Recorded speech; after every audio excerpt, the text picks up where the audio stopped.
বইমেলায় এবার প্রথম আমরা হচ্ছে এই বাসটা পেয়েছি, তো খুবই ভালো লাগতেছে। সবাই ছবি তুলতে আসতেছে, বই কিনতে আসছে, খুব এক্সাইটমেন্ট কাজ করতেছে সবার উপরে। বিশ্ব সাহিত্য কেন্দ্রের যে গাড়িটা দেখে খুবই ভালো লাগতেছে, এটা অত্যন্ত মনোমুগ্ধকর। আসসালামু আলাইকুম সুপ্রিয় দর্শক, আপনারা দেখছেন দৈনিক জনতার জমির সাথে রয়েছে আমি হুসাইন মাহমুদ। এই মুহূর্তে আমরা রয়েছি 21শে বইমেলায়। এবার কিন্তু আমরা দেখছি যে 21শে বইমেলাকে ভিন্নভাবে সাজানো হয়েছে। আমার বাম পাশে যেটি দেখছেন এটি কিন্তু পুরো বিআরটিসি বাসের আদলেই কিন্তু সাজানো হয়েছে।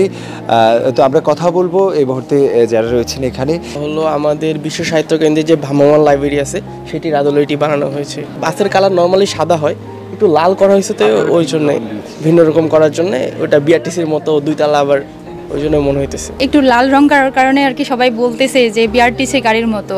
বিশ্ব সাহিত্য কেন্দ্র থেকেই হচ্ছে এটা করা হয়েছে।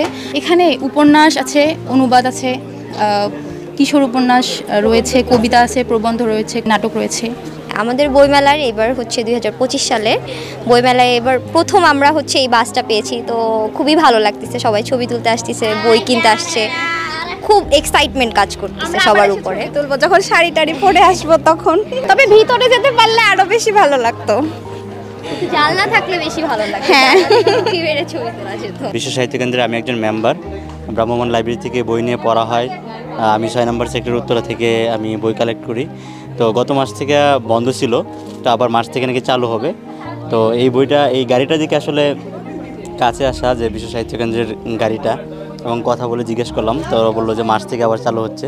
তো আমরা ওইটাও পাচ্ছি, পাশাপাশি এখানে আসে আবার এই বিশ্ব সাহিত্য কেন্দ্রের যে গাড়িটা দেখে খুবই ভালো লাগতেছে, এটা অত্যন্ত মনোমুগ্ধকর। স্টলটার মূল যে ফোকাস ছিল যে ভ্রাম্যমাণ লাইব্রেরি যেহেতু আপাতত বন্ধ আছে, পাঠকদের হচ্ছে যে স্মৃতি জাগা নেওয়ার জন্যই মূলত স্টলটা ভ্রাম্যমাণ লাইব্রেরির আদলে তৈরি করা হয়েছে। এখানে গল্প, কবিতা, উপন্যাস, সমসাময়িক রাজনীতি সব কিছুই পাওয়া যায় এখানে।